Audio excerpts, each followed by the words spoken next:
সন্ত তুকারাম অন্তিম শয্যায় শুয়ে আছে। স্ত্রী চিরকালই বৈরী স্বভাবা। তুকারামের স্ত্রী তুকারামকে হরিনাম করতে দিতে চাইতেন না, পছন্দ করতেন না।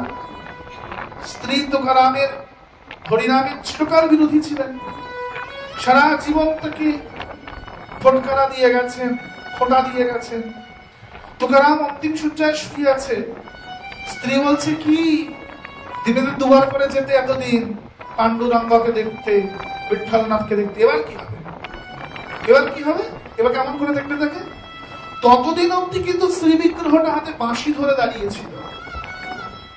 যতদিন তুকারাম সেবা করেছে তার আগে অব্দি কৃষ্ণের শ্রী বিগ্রহ কিন্তু বাঁশি ধরেই ছিল দাঁড়িয়ে দক্ষিণ ভারতে। যেই স্ত্রী বললেন, খুব কাঁদছেন তুকারাম, যে আমার শেষ শয্যাতে শুয়ে এই ভাগ্য, যে শেষ শয্যাতে শুয়ে আমাকে হরিনামের নিন্দা শুনতে হচ্ছে, ভগবানের নিন্দা শুনতে হচ্ছে।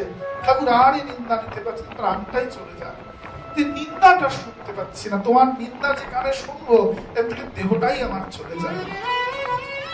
শুয়ে শুয়ে কাঁদছেন। চোখটা খুলে দেখলেন বিঠ্ঠলনাথ সামনে এসে কোমরে দুটো হাত দিয়ে দাঁড়িয়েছে। ওঠ, চোখ তোল, তোর একার দায়িত্ব নাকি রোজ আমাকে দেখতে যাওয়া? এবার তো আমার দায়িত্ব পড়েছে যে আমি তোকে দেখতে এসেছি। সারা জীবন তুই আমায় দেখতে গেছিস, আজ তুই মৃত্যু শয্যায় শুয়েছিস।